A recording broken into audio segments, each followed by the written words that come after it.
Testing 1 2 1 2. Testing 1 2 1 2. Testing 1 2 1 2.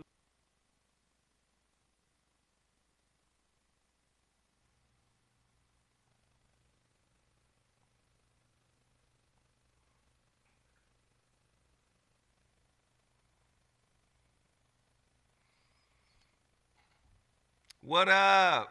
Hey, what up? The brother Zoe Williams is in the building. You already know what it is. It's the ZoWhat morning show. Pardon, brother was shaving today. I was shaving. My bad. I nicked myself. Hey, listen, everybody, please, please, please hit that like button. Soon as you come in, the like button is kind of like bus fare. You getting on the bus or you getting on the train. You know what I mean? That's all. You got to pay your fare. Y'all get in here and show your support for your brother Zoe Williams. I'm creating a super chat challenge. Shout outs will be provided for everybody that hits the super chat. We're going to try to get, it's going to be about 30 people, or it's going to be about 400 people in here. So we're going to try to get 30 super chats at the minimum of just $5. You know the dig? We're going to start the goal right now. It's started. So the rule for that is you can send it to YouTube by hitting the little $ down at the bottom, which is the super thanks or super chat button, right? You could do that, or you can send it directly to my Cash apps or my Cash app. My moderators will give you the information on how to do that. My Cash app is $ZoWhatNetter. Everybody's in the building right now. We got started a little late, so I got to run through the promotion piece. Total Package Energy, you already know what it is. We've been in business for over 10 years now. Total Package Energy, based out of the Bay Area. They have their own energy products, all black-owned business. If you're still using energy drinks, you should be using black folk, black-owned, black-created energy drinks. All right. They have the legendary Total Package Energy Shot. Then they have B12, they have vitamin C, they have pea protein if you're actually working out. So please, please, please support. Also, Russell Herbals. We want to continue to promote Russell Herbals. Russell Harrison, as he gets back on his feet after the fires, we got to continue to support Russell Herbals. Also, we still have He Is Risen. Last weekend, I shipped out 9 packages.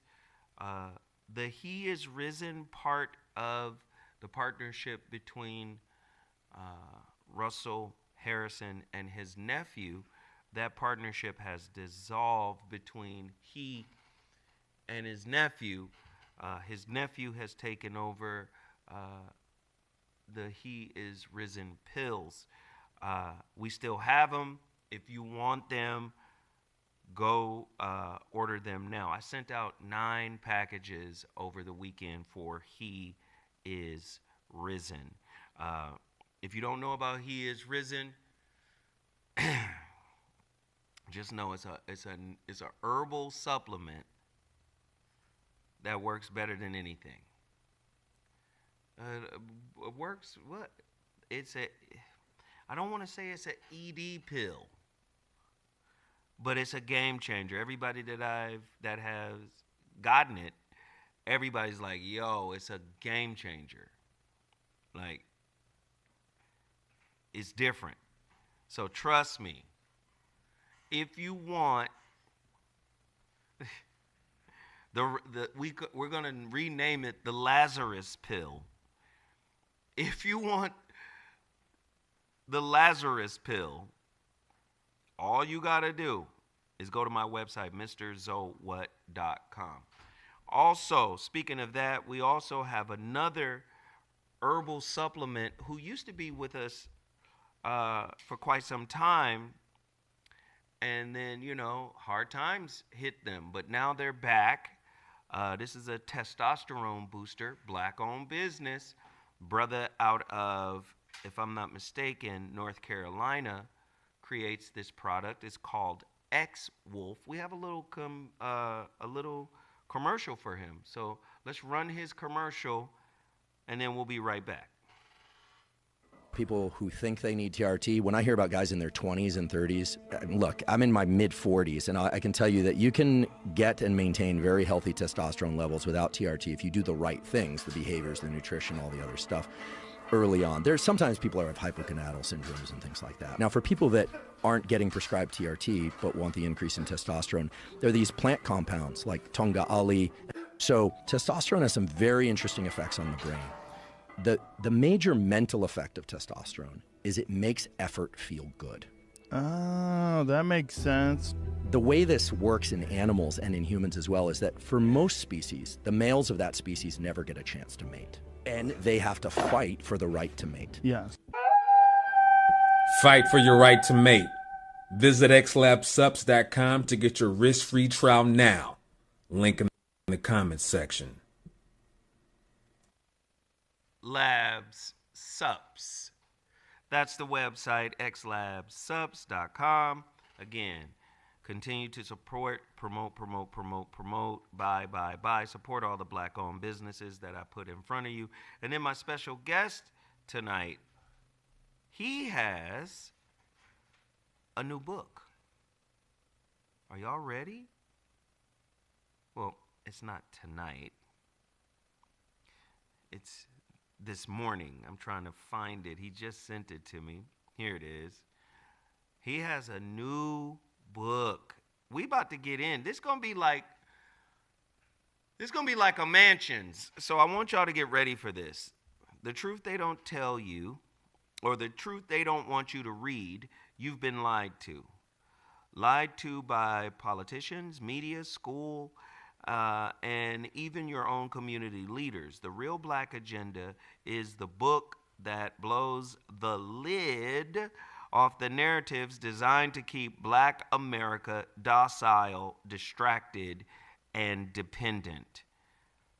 This is Dave Anderson. His new book, I'm asking you guys, let's cash mob his book. Everybody has to go get it. The truth they don't want you to read. He's saying you've been lied to at every level of society. They done told you a lie at every single level of society. And what's interesting, it's written in a raw truth, real talk kind of way. And I think it's important that you guys go support him. In the book, you'll discover why 90% of the black vote goes to one party and we get less than nothing in return.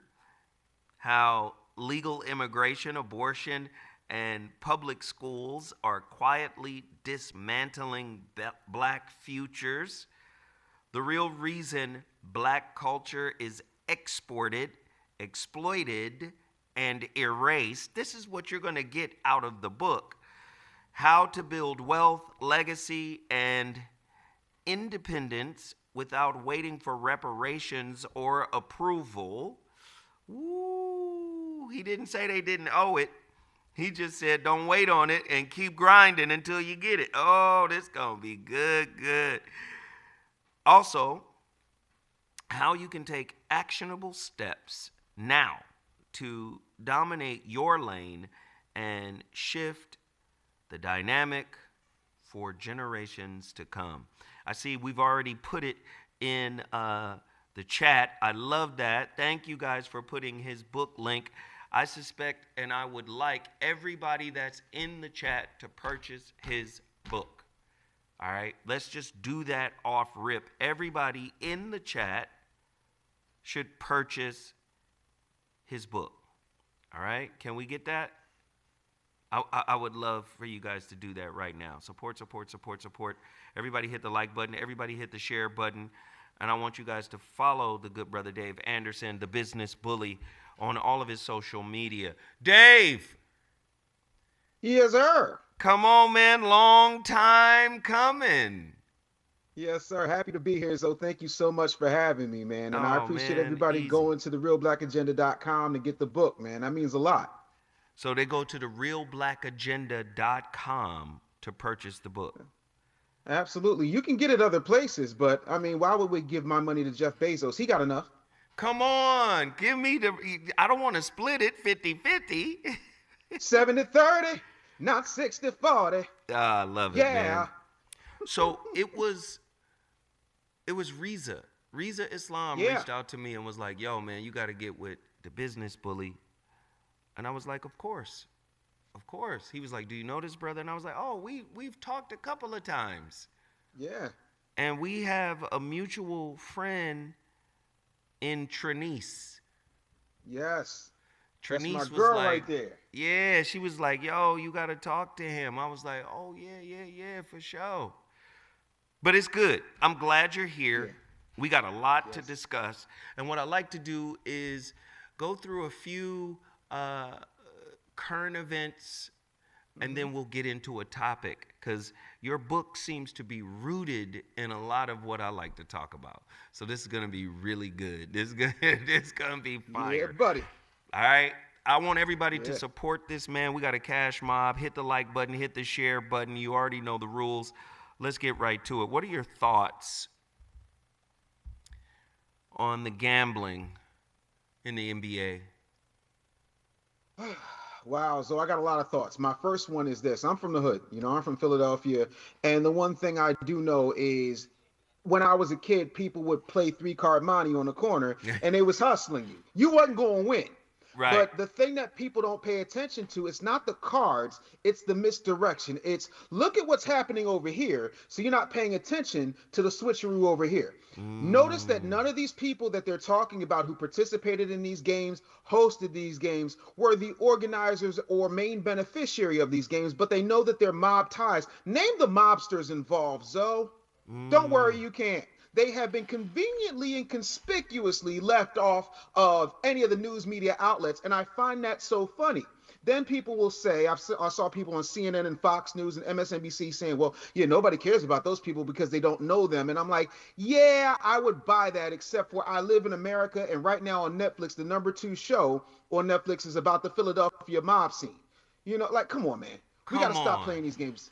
You're putting these basketball players up.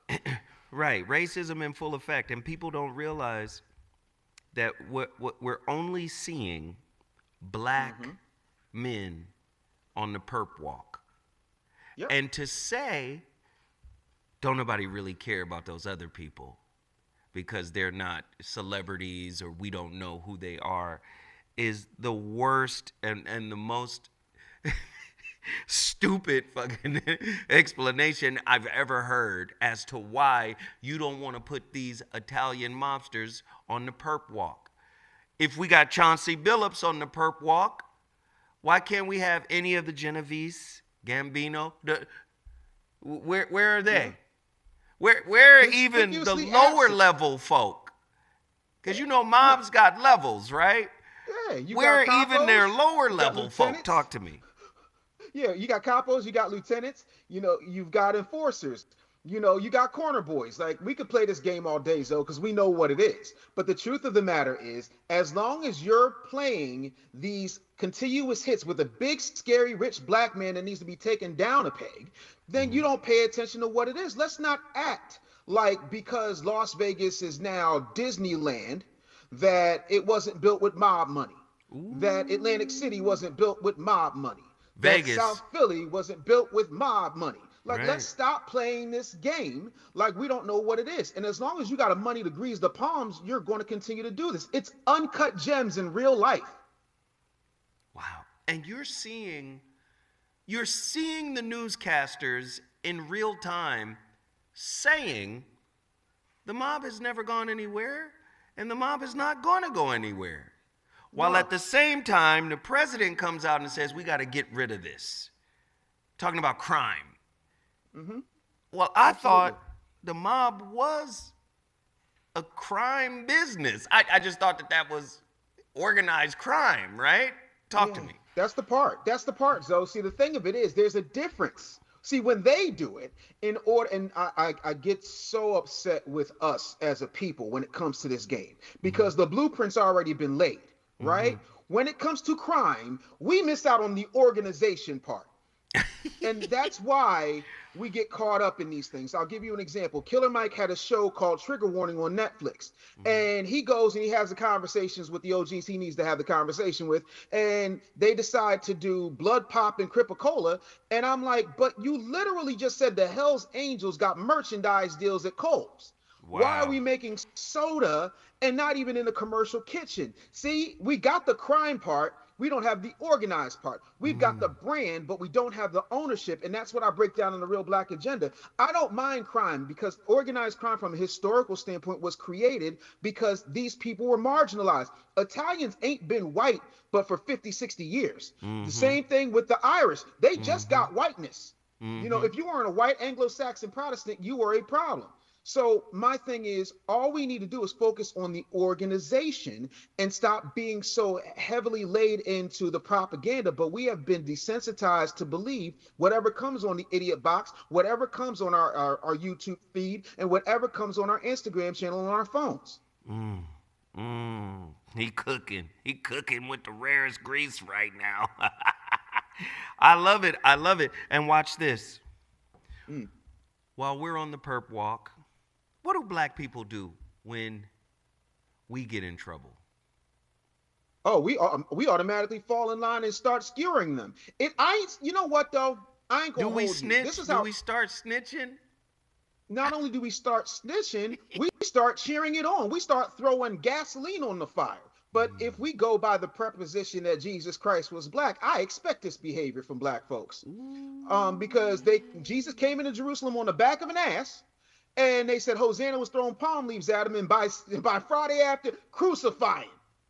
Like, that's what we do. We used to love Diddy. What we do? Crucify him.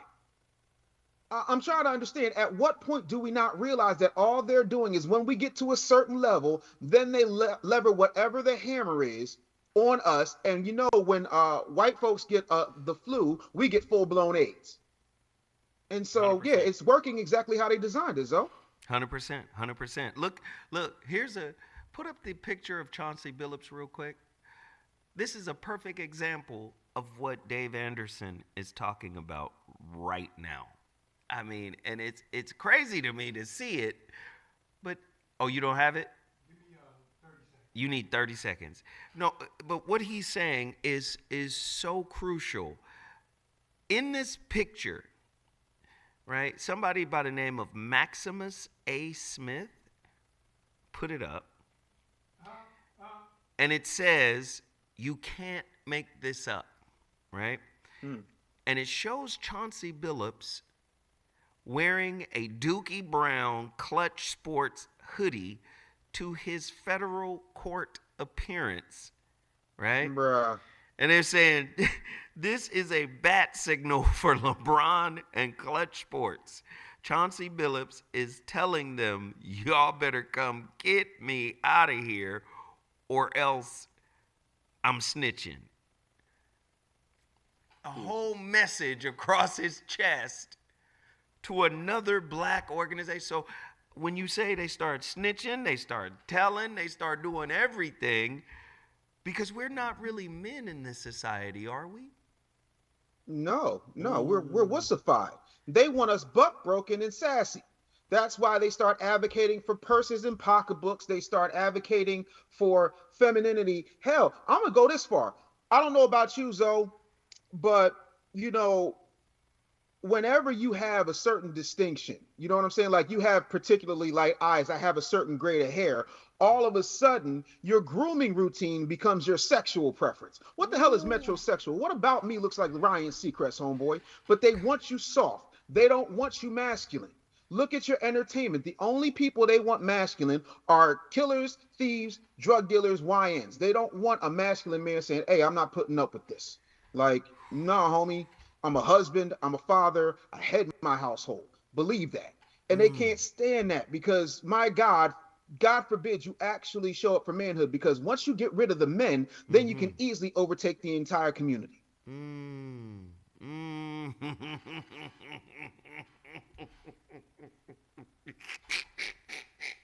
I don't mean to laugh about it, but it's funny because I was just talking about this earlier today. Correlation does not equal causation. At all.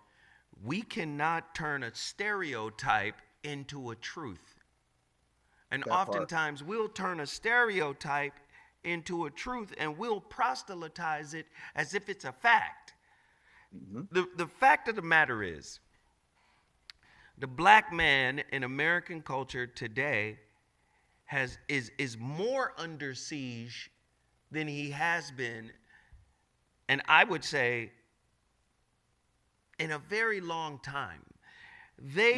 When we look at the wealth gap and how the wealth gap is playing out, when we look at the economy, when we look at how work is being taken away because of Industry 4.0, where does that leave the black man in terms of protecting, providing, in terms of leading?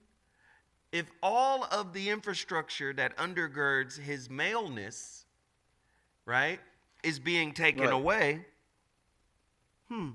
where does that leave him, Brother Anderson?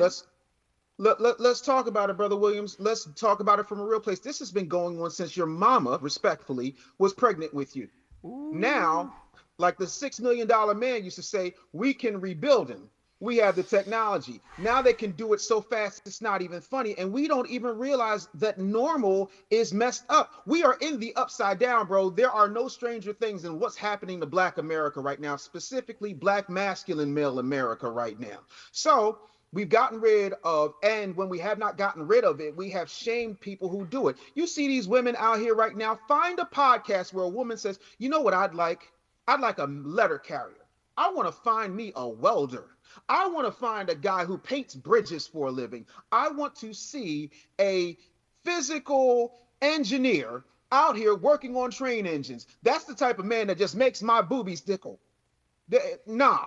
You know what they say? I want a 6-figure earner. I want a 7-figure earner. I want the top of the top of the top. I want somebody who can handle me. I want somebody who's on my level. Boo-boo, you were a high school guidance counselor making $46,500 a year, but because you've been hyped up by YouTube and Instagram clicks, you think you're entitled to that. Or worse yet, because you have been told that smashing equals love on some level, that just because a high value man will put the screws to you, that all of a sudden that's now your bar. No, boo-boo, you are a good time, not a long time.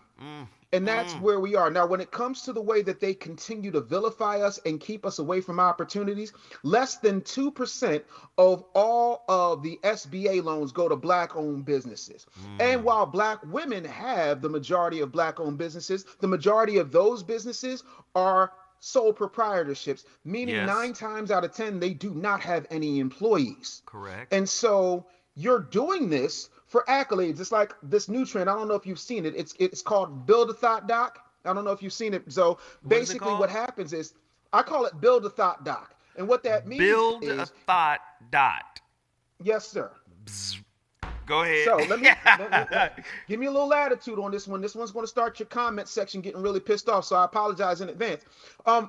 Build a Thought Doc means that you have these women that did not, if they finished college at all, have decided to, ride off on their looks, pay $2,500 to some honorary school.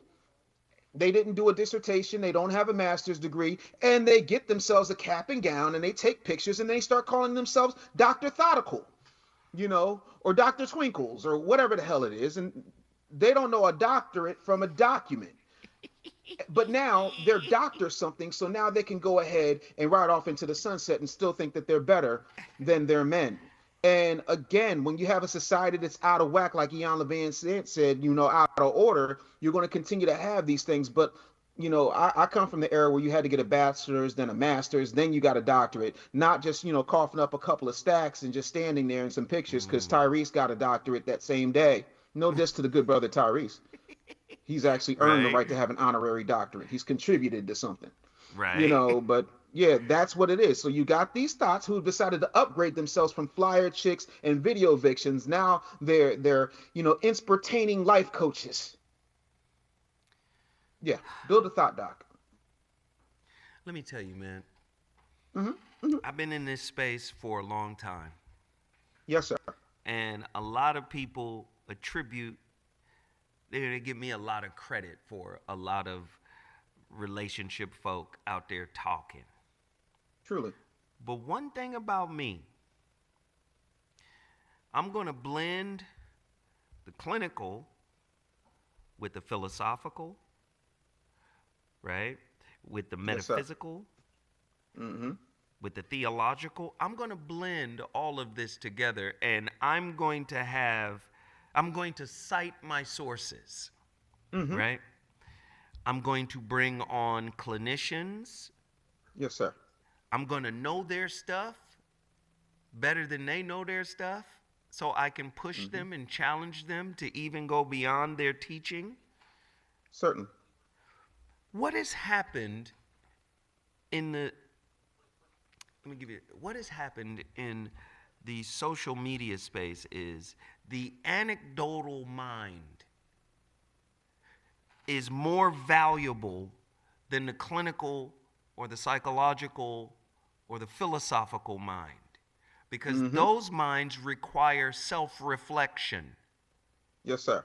So what's happening now, the anecdotal movement is taken over. Yes, sir. If you can say it in an articulate way, if you have charisma, it's kind of like what happened in the charismatic movement in the church. There's always Mm-hmm. this one preacher that come along that can say it better than everybody else and wind up dating everybody's wife while getting all the money. Mm. Am I lying? You ain't. This is what's happening on social media. Social media is pushing this trauma porn narrative.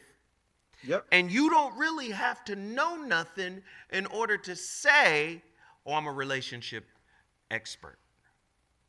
Mm-hmm. People who have been listening to me for over 25 years know I don't take the term relationship expert. Right. I can't be an expert of your relationship. I can't be an expert of your experience. I'm Correct. barely an expert of mine. That's part Right. of the human condition where you're learning you and you're evolving and changing. Come on, I'm barely an expert of me. So for 25 years, I've been saying, nah, I'm not an expert. Well, you changed my life. No. I pointed in a direction that you were ignoring that you knew about. Mm. You knew about this. And right. what's so big about what you're saying right now? Mm. This is crazy. The brother was just on another podcast, right? Just on another Mm-hmm. podcast. And he has a viral clip going. Do we have that clip ready? Or do we need a moment to get that clip?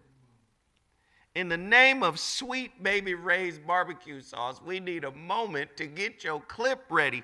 But you responded. I don't want to get you started yet. No, You sir. responded to the sister though. She Mm-hmm. was saying some things. Let me ask you this. Yes, sir. I was just telling a young man in the lounge. He was like, "Hey man," in the cigar lounge. He was like, Mm-hmm. "What's the first thing I need to do in order to know that this woman is not a good woman?" Hmm. I said, "Does she have contemporary social talking points?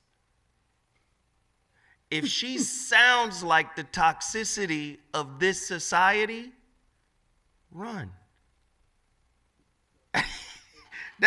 That's your first sign. Hey, we got the clip ready. Can we play this? Uh-oh.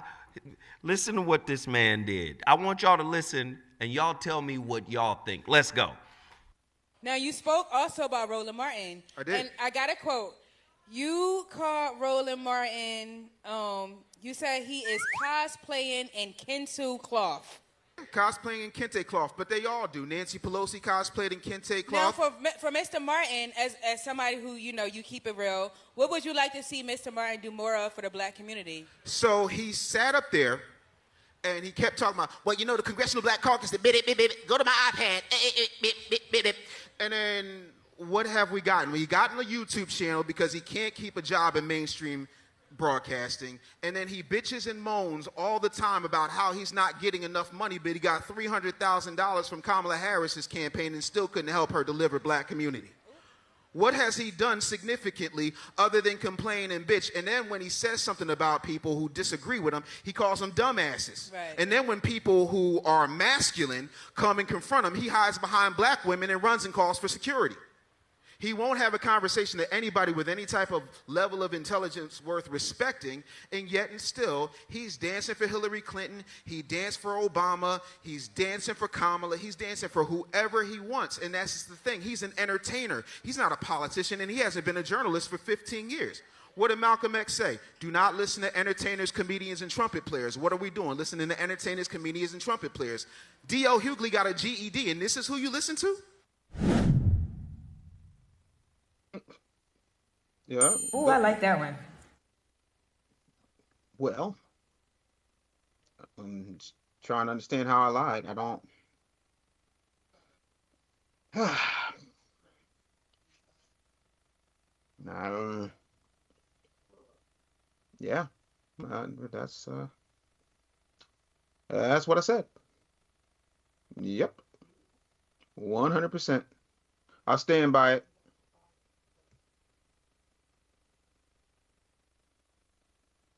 I can't hear you, Zo. Hear me. There you go. Testing 1 2 2 2 2 2. Could you guys hear me? Perfect. They can Now I hear me can. though, right? Ah, man. There we go. Yes, sir.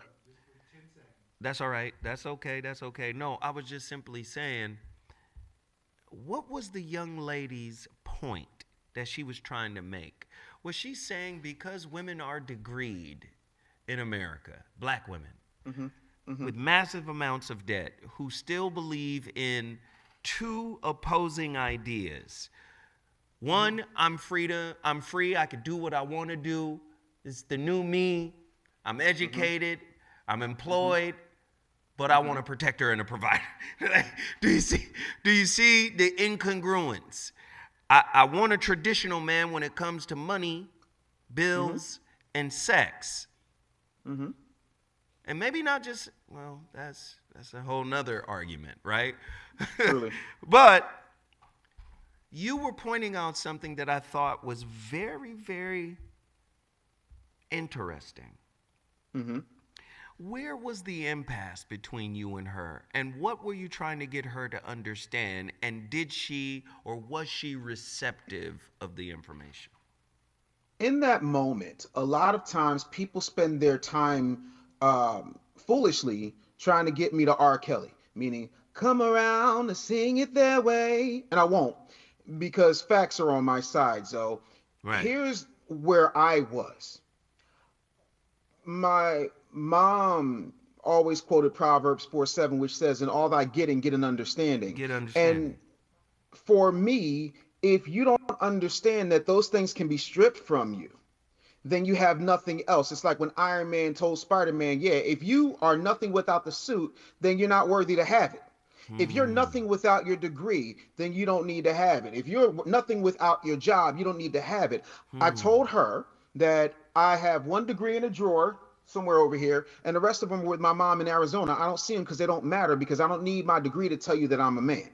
And it's like being as ridiculous as saying, hey, Zo, guess what? I just got my driver's license. I'm going to drive NASCAR. See you later. You'd be like, yo, Dave, what the hell? You just got a license, homie. Yeah, that means I can drive NASCAR. Indy 500, here I come. No, you would be like, yo, bro, like, respectfully, you're a nincompoop. Because that just because you have a license to do something does not automatically make you the best at doing it.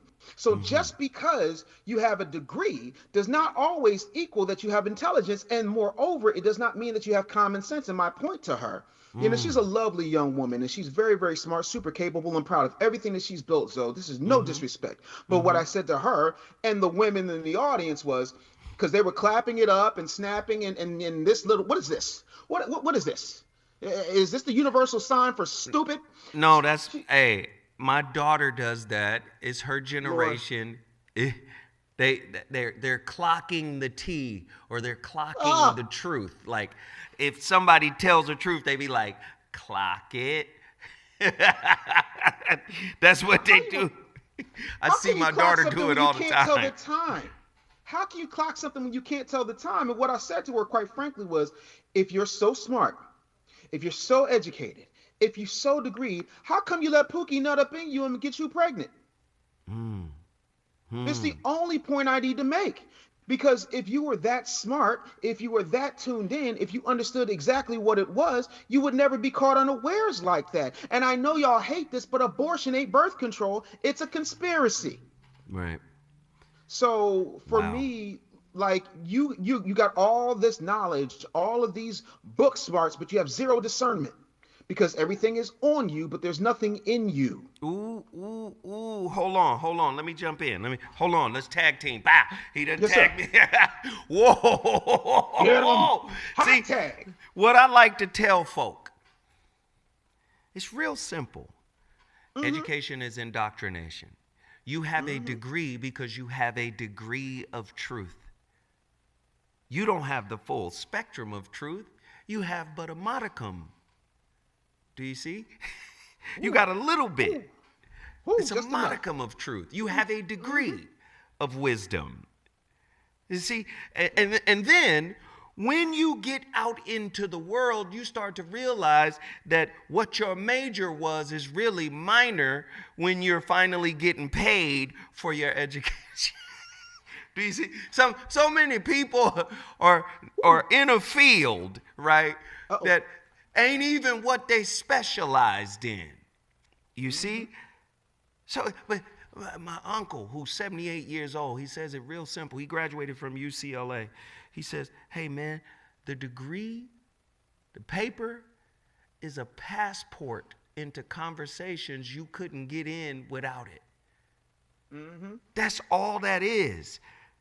You have to understand, indoctrination is about assimilation. If we look at it through the lens of economy, what makes the economy better? Skilled workers. Yep. Skilled labor, right? Skilled workers. It. We need a workforce that has skills so that the firms can justify paying them a wage. You call it a listen, stop acting like it makes you better. No, it makes you more efficient to the system. And if this is why, let me come back to that point I made. You listen, if I hear you and you sound like the architect from the Matrix, you can't have the talking points of a toxic system. Well, do you see what I'm saying? So many women want you to sound like the system so they can feel safe in your space. Truly. If you don't sound like the system, you're unpredictable. Well, that's an indoctrinated mind needs safety. Truly. Well, isn't conditioning indoctrination? Last I checked. Do you see? Bruh. Intellect is fearless. Truly. The conditioned mind is fearful. And thus it'll bend the knee, it'll do whatever it needs to do in order to secure safety. Talk to me, Doc. Listen, bro, I'm going to tell you, the thing of it is, right now, they have been fed a steady diet of, I'm strong, independent, and I don't need no man. But every time I turn around, the majority of them are begging for resources from a man. Like, my whole thing is, I have two daughters. One's an adult, one's a 10-year-old. And they know that no matter what happens out in the world, that there is nobody who it can do what I have done for them. So it's a pretty high bar to get at my girls. But what they're not going to do is throw it in your face. It's just a matter of fact because you're not going to impress them with things. You have to have an intellect. You have to have some type of plan. You have to have some type of vision because otherwise, I'm going to embarrass them when they come across my threshold talking about who they're here to see. They gotta But come to you at some point. oh yes. Listen, you're gonna have to cross this threshold if you think you're gonna get a date with my daughters. Period point blank. Again, bro, they love being safe amongst each other. That's why they have these like when I became a business coach, when I retired from professional broadcasting and I became a business coach, what I noticed, Zoe, is that 90% of business coaches are women. The second thing I noticed is when they have gatherings, what they do is they act like they're in kindergarten. And I don't mean that disrespectfully. I mean it from a factual comparison. In kindergarten, you got your little safety scissors, you got your construction paper, you take your magazines, and you're either making paper mache or some type of collage. They call it a vision board brunch, and they have mimosas and charcuterie. But nobody's making money. When they have retreats, they sit around like slack-jawed North American big bags taking photo shoots when they're not photo ready, and they still come back to all the bills, all of the problems, all of the issues, but none of the solutions and infrastructure. So when I came in, it was like me coming in Ice Cube, no Vaseline. Like I'm like, nah, we gonna do some accountability. I ain't got time for no vision boards. Let's have a vision. Well, how about let's scratch the vision for a minute and let's just create a standard operating procedure. You know, rules of engagement, things that we can do. Hey, check this out. It's called a spreadsheet. I know it's not sexy, and I know you can't screenshot it for your girlfriends to say clock it, but it's still necessary in business. Accountants and attorneys are not accessories, they're necessities. I know no one's taught you this, but let Uncle Dave teach you a lesson that's going to take you far. At some point, you got to do better than what you see this human highlight reel called Instagram is telling you. You got to do more than clock it and TikTok it. You have to actually bring something into the marketplace and let the market decide. Come But on. you know, you comfortable because you got more degrees than the thermometer and still don't know the temperature of our people. But I'm tagging you back in, sir. This your show. Nah, man. You said you said the North American big back. Slack jawed North American big Slack-jawed backs. North American big back. I love it. Yes. I love it. I love Yes, it. sir. Listen, come on, man. This show is too good for you guys to not support. We asked that 30 people hit that super chat. Danielle, Brethren, Doctrine. We got 2 people to do it, but we asked for 30. It's 200 people in here right now. You guys do it. Find a way. Go to the Cash App or the Super Chat, which is the $ down at the bottom of the chat, and continue to support all the black-owned businesses we put in front of you today, especially the author. I want you guys to go to his website right now, therealblackagenda.com. Go there, right now. Support X-Wolf, support, what do we call it? The Lazarus Pill. Go to my website, MrZoWhat.com. We ask you to support Total Package Energy. We ask you to support Russell Herbals. Let's get back to this heavy conversation because television, social media, they're parading this massive, hypnotic, stereo surround sound kind of distraction content that keeps us at odds. Who are you, Team Cardi or are you Team Nicki? It's always some kind of drama going on that keeps us sucked in, right? But when we start asking these real questions about today, that clip you play or we played of you having this real conversation with the sister, and like we said, we're not here to besmirch or disrespect or denigrate any black woman that is doing well for herself. If she got her education, great, we love it, but we're pointing out certain things. We're pointing out certain things that we have to actually take into account. Your degree is a modicum of information. It's a modicum of truth. In the military, they have something called need-to-know basis. That's it. Right? At certain levels, you get a different kind of information. Right? Right. Okay. The information that you get in American universities are designed so you can have some basic skills that can justify a firm paying you a certain amount of money. Otherwise, you're a non-skilled laborer. McDonald's. You understand? And you can get fired for nothing. Like, it doesn't really matter because you don't have skills. Now, to go even further, I'm going to ask you some questions, brother, and I want to get because this is real things that are happening in our society right now. Yes, and we're such a fragmented and broken people that we don't know where to start. So I'm going to ask you some questions, and I want you to just take your time and knock them out the park. All right? No problem.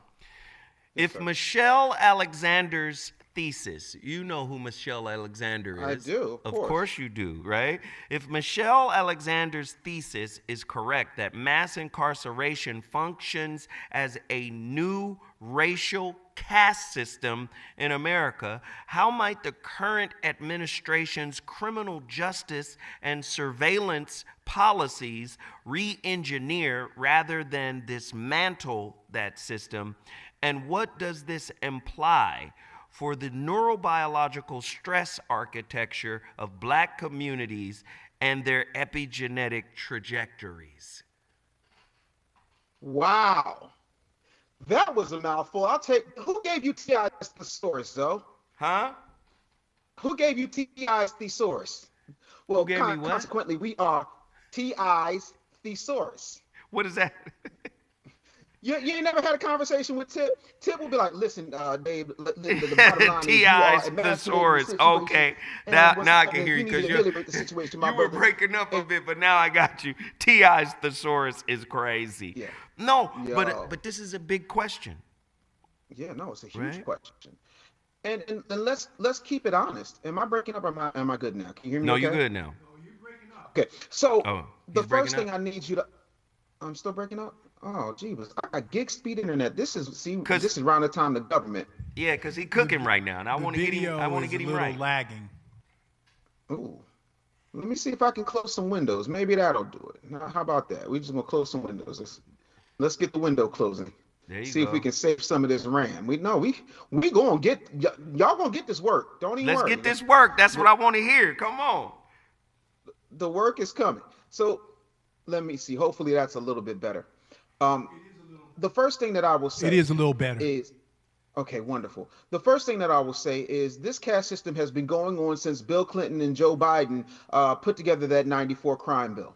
It has only evolved. When you're having conversations with the president of Venezuela and talking about building prisons there, what people don't understand about the way that the United States of America, the corporation, builds infrastructure on other people's land is that when you do so, it is now American soil. So they're not sending you to some place that's not America. They're just sending you to an extension of America, which is American soil. So if you've never seen the inside of a Venezuelan prison, Zoe, you wouldn't understand that it's standing room only. There are no cots.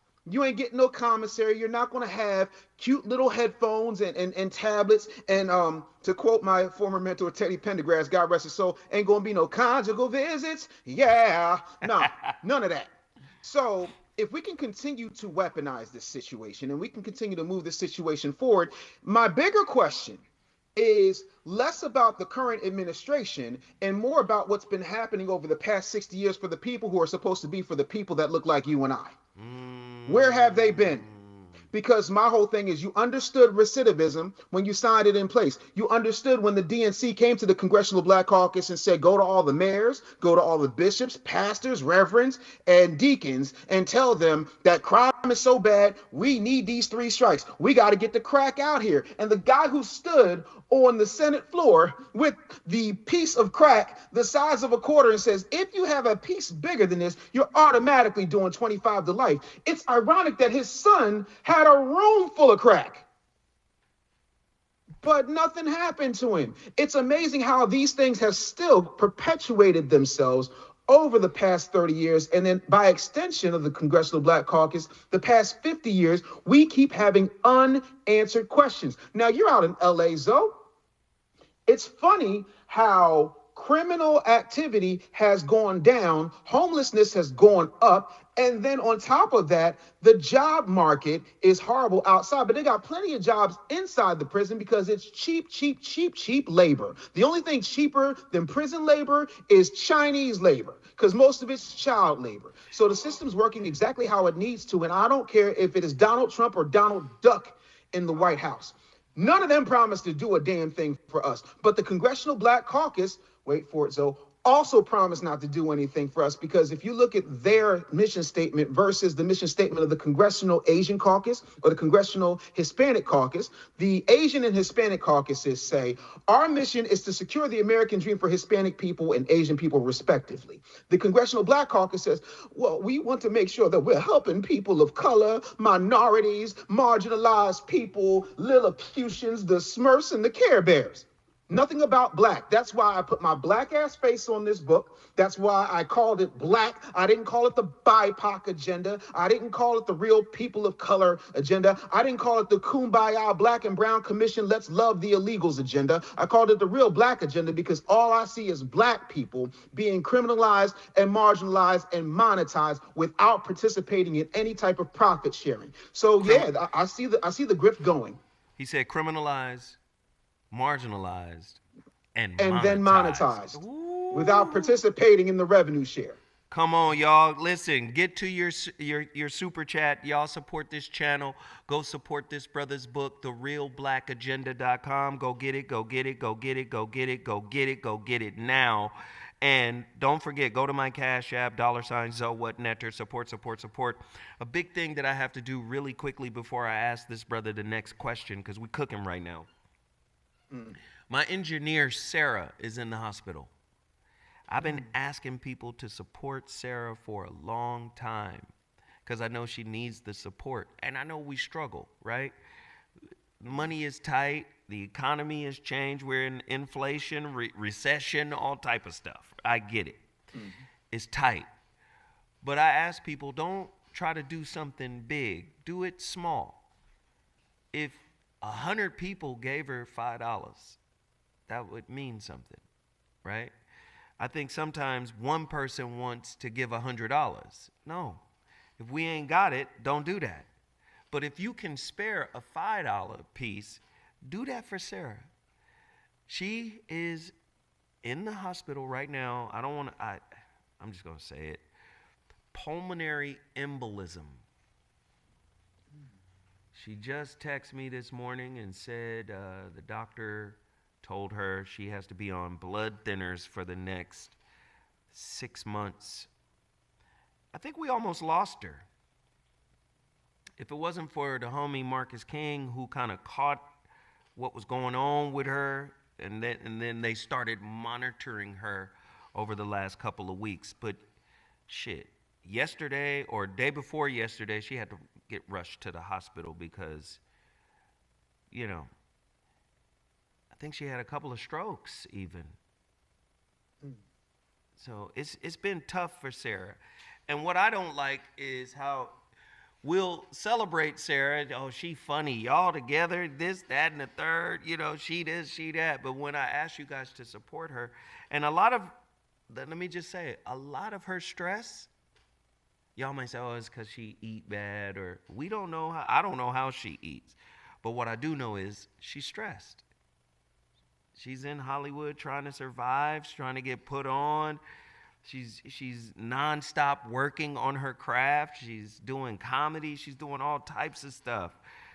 She's working for other people. She's working for me. She's working for Marcus. She's working for so many people that she just burns herself at both ends of the candle.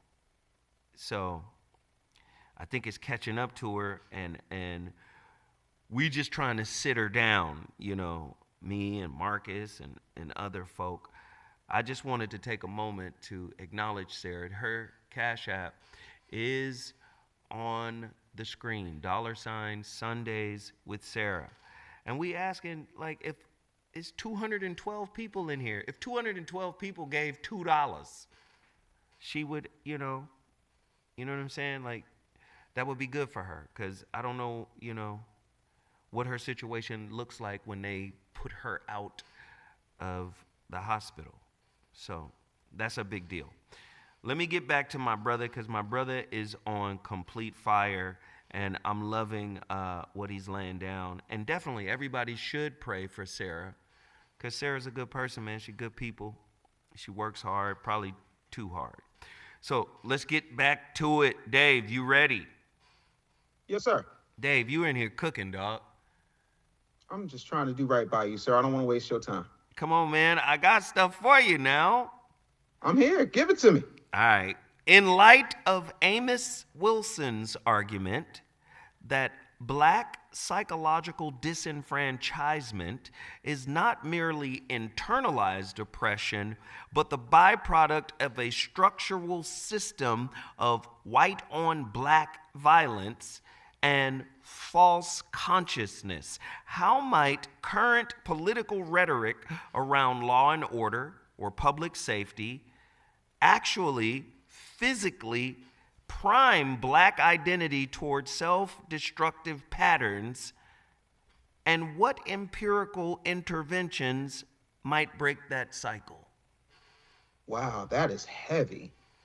Man. All right, so I already know you know, though. I'm not even worried. Oh, no, I'm not worried at all. You know what I'm saying?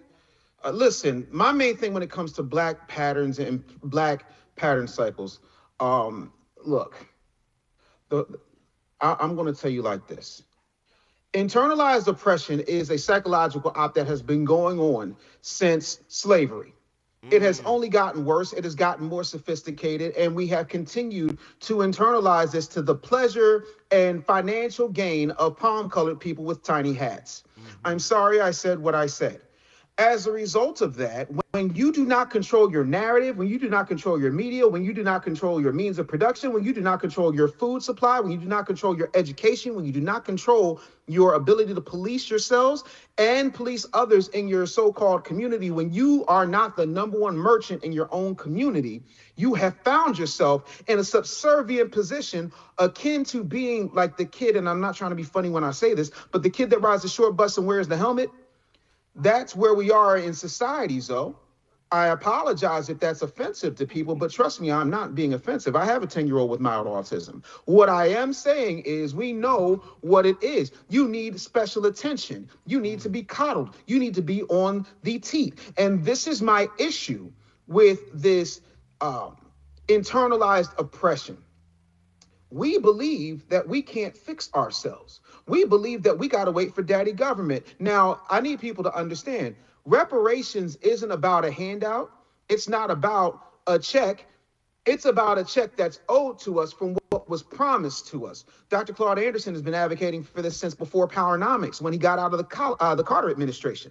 So when you look at this logically, everyone else who has been marginalized by the U.S. federal government has been repaired. When Japanese Americans were accused of getting ready to start another Pearl Harbor, when they were card-carrying American citizens who were taxpayers, they put them in internment camps. They ripped them out of their homes. They ripped them out of their business. They separated them from their families, and then they cut the check. We had nothing to do with World War II other than winning it. We cut the check to the little-hatted people with the palm-colored faces.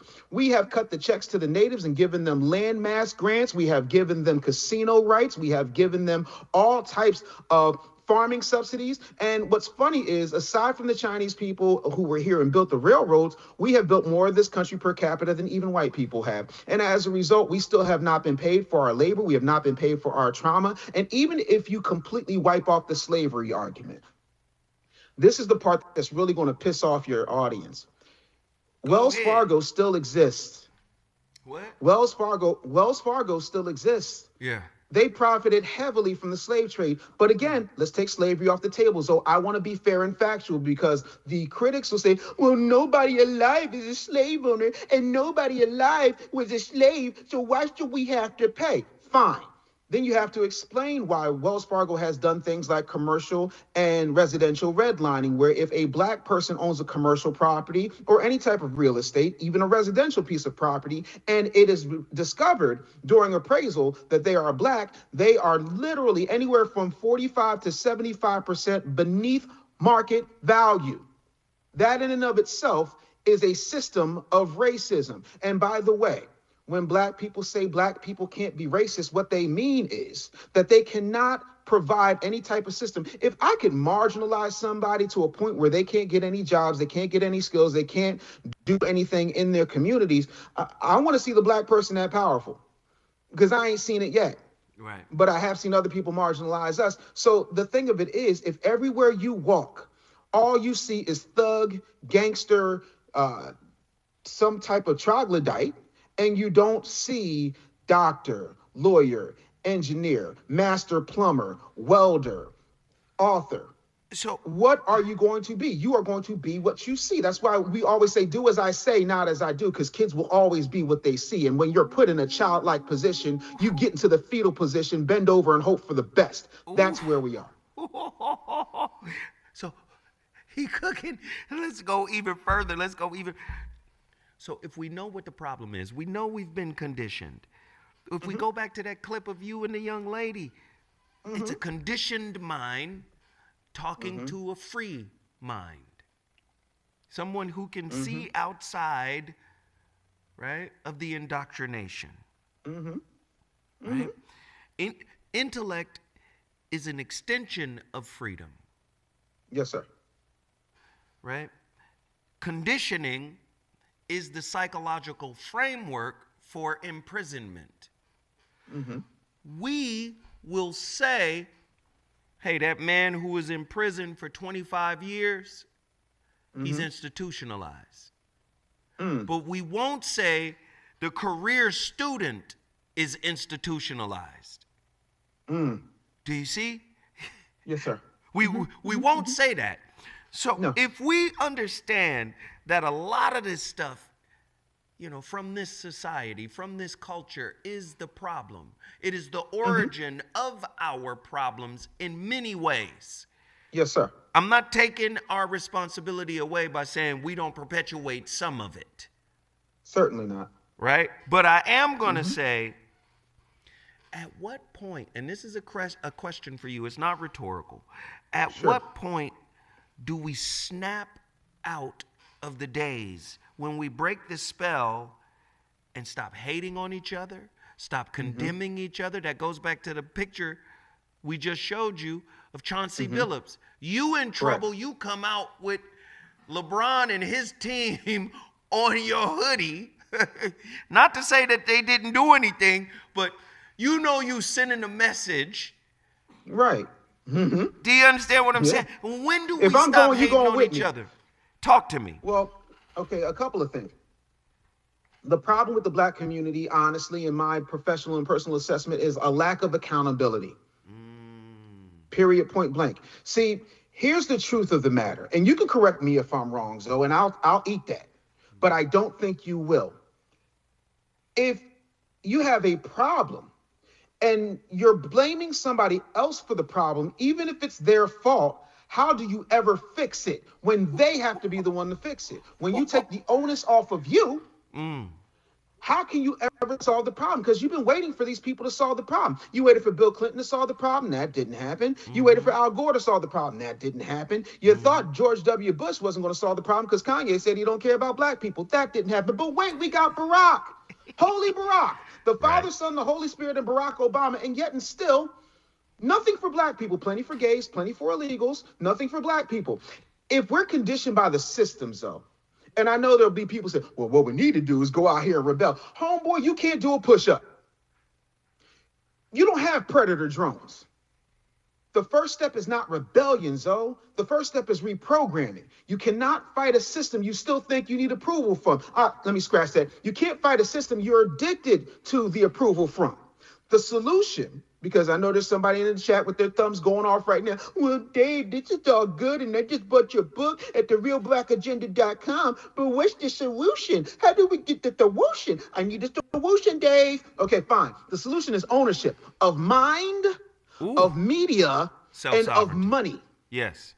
Self-sovereignty. They've conditioned, yeah, absolutely. They've conditioned us to consume, not to create. So we change it and we flip it on their head. We stop chasing their validation and we start building valuation. We build schools that teach wealth, not obedience. And you can do this online. Khan Academy and the Expert Voice has proven this. We teach Wealth, not obedience. We build media that tells the truth, not trauma. And we build businesses that hire our people as opposed to hashtagging them. The system is not built to fix itself because it ain't broken. It is functioning as it's been designed to function. So if you stop asking for a seat at the table like a little black Oliver Twist, please, sir, might I have a roll?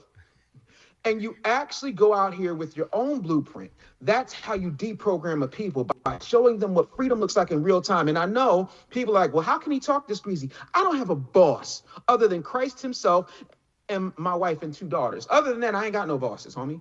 So I can talk real greasy. Because how can you cancel somebody who does not need you? Mr. Anderson pulled himself out the matrix first. Let that sink in. I'm not even going to lie to you. This is, I am so pleased to have you on this show. It means so much to me because I resonate with everything that you're saying. Here's the thing. Here's the thing. Self-sovereignty. Yes, sir. How can you love a political system that loathes you? You can't. Do you see? That's Stockholm syndrome, bro. That's what I'm saying. At some point, like, because a lot of times we get duped into, yo, people died for this, and yo, people did. Hold on. These people at every turn try to minimize, marginalize, erase. CRT, erase. They try to erase the people they owe. If you take an anthropology course, certainly, they will tell you at the beginning of the course that the study of anthropology started off all wrong. We used it. Early anthropologists thought that they were better than the people they were studying, and so they used this information to go back and tell all the popes and the kings that because we're better than them, we have the divine right to subjugate, kill, rape, maraud. Nobody wants to hear the truth. No. Right? That's a science. Anthropology was born out of lies. Of course. Born out of racism, born out of abuse. And we put our faith in an educational system that still sees you as subordinate. We put our faith in a political system that still sees you as subordinate. If you take a poli-sci, a political science course, they will tell you, oh yeah, they had to put the electoral college in there because they didn't want the populace to be able to pick who they wanted to be president. So they had to create an infrastructure to limit the power of the vote. When I see a nigga looking through the window with a tear in his eye because somebody he voted for wins, I go, this is the NBA. It's rigged. When you see black men running around, and this is the time, and this is the moment, this is the thing, things, everything changed. We saw Jesse Jackson crying when Obama was elected president. What did my brother Reza say? You're not elected, you are selected. Talk to me about this, brother. When do we break up with the political infrastructure? We never will, because there's too many boomers and too many Gen Xers who believe that the system is still going to work for them and one day it'll happen. Linus from the Peanuts gang has a better shot of seeing the Great Pumpkin this Halloween than you do getting a political answer to a cultural and self-sovereignty question. So, how can you love a system that hates you, which was your first question? That's like hugging a hand that still has a knife at your throat. It doesn't make any sense. You can't reform something that was built to restrict you. You have to replace it. And so what's happening is we keep begging for an opportunity. Last I checked, anything worth having in this human history, regardless of color, has come from two things: the loss of revenue or the loss of blood. Right. See, most of us are not willing to die for anything. Most of us will boycott with a hashtag. We will boycott with a T-shirt. We'll change our avatar, but we won't really do anything. And then when we do protest, we protest dumb stuff. And when I say that, I have to be respectful. The Montgomery bus boycott was probably one of the most successful boycotts of all time. The problem is they didn't ask for ownership. They didn't ask for partnership. They didn't ask for better jobs for the bus drivers. Equity. They didn't want to sit where they want to sit. They didn't want no equity. And when I hear people, quite frankly, forgive my language, bitch and moan about critical race theory, and they're taking Black history out of the school, but you can't name me a Jewish American hero that you learned about in school. You can't name a Vietnamese American you learned about in school. You can't name a Hawaiian that you learned about in school who was a hero. But yet and still, we are so special that we think in one breath that white people and the government are our enemy, and in the next breath, we send our children to state-sanctioned babysitting, daycare, and indoctrination in order for them to teach us about us. The Chinese kids go to the same public schools we go to, but yet and still, you know why they don't worry about teaching Chinese culture? Because go to a Chinatown anywhere USA, and you're going to see plenty of it. And they ain't shamed about it either. And then when they're done in Chinatown living and thriving amongst themselves with the group economic structures in place, you know where they go? They go to the hood because the property is real cheap there. And you know what they do when they're in the hood? They sell us what we like. Chicken wings with MSG, shrimp fried rice, homemade lemonade, because you please pack ice, poke a hole in my top, they're getting it. But you continue to believe that if you just vote this way, hold on, I almost forgot, Zo. Keep going, keep going. Bro, the part that I really love is they pull this guilt-ridden psyop gaslighting bullshit that says, hey, you do know, oh Lord, you do know that folks done marched and got their heads beat in and bled for this rights for you to vote. Yeah, but they also bled and got hit and got their heads beat in for the right for us to think for ourselves. You stopped doing it because LBJ told MLK, listen, I'm going to sign your nigga bill, but you're going to have to hold me to it. And he said, in the Oval Office, allegedly, depending on who you ask, I am going to have these niggas voting Democrat for the next 200 years. Well, so we are approximately 65 years in. So far, so good. I'm trying to understand. Name another group in this country that votes 90% one way. Not the gays, not the Hispanics, not the Chinese, not the Vietnamese, not the white Anglo-Saxon Protestants, not the Catholics, just us. But we want justice from them. Come on, man. Stop playing with me. Get a clue. Then go back to your clip. Then back to his clip. I need him to provide. I need him to protect. I said, you got multiple degrees, ma'am. They didn't teach you nothing about the wealth gap. They didn't teach you nothing about, wait a minute. How is he supposed to show up as a man according to the standard of a toxic society, right? Who got the most money in this American economy? According to Tone Talks, where we at? 135, 140 trillion. White folk got 125 of that. 125 trillion. Right. Black folk got what? 3 to 6 trillion. Depending and on most the of that is estimation. in the hands of baby boomers. Yeah. Okay, so you gonna hold black men the protector and provider standard when just like you gave the example of Wells Fargo, today, 150 years later, still practicing redlining. Yes, sir. But but you're educated, ma'am. Go ahead. Now, there you go. Go ahead. Go ahead. I'm gonna tell you a true story. Zo. I used to be 561 pounds. That's not an exaggeration. That's an actual stat. I used to be 561 pounds.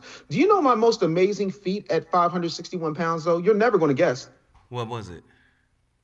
I was the top salesman at Nutrisystem. All right, I'm out.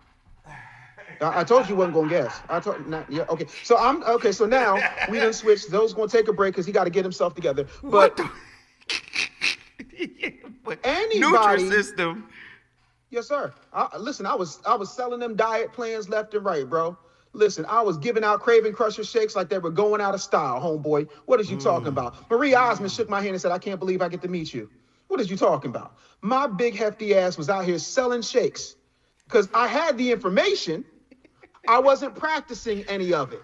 Right. Diabetes was running in my family because nobody in my family was running, Zoe. So just because you know something doesn't mean you practice it. Ooh, keep going. So what we're seeing now are people who believe that daddy government is going to take care of them because their man can. It's kind of like when they would cut our lower extremities off and aside from that, assault our women on the plantation in front of us while we were tied up in front of them because they could. They're just doing the same thing now, but in a more sophisticated way with little pieces of parchment that cost them 37 cents at FedEx Office Max. That's all. And that's it. So you can have as many pieces of paper as you'd like to get more pieces of paper that you want, but you still will not get the support that you need.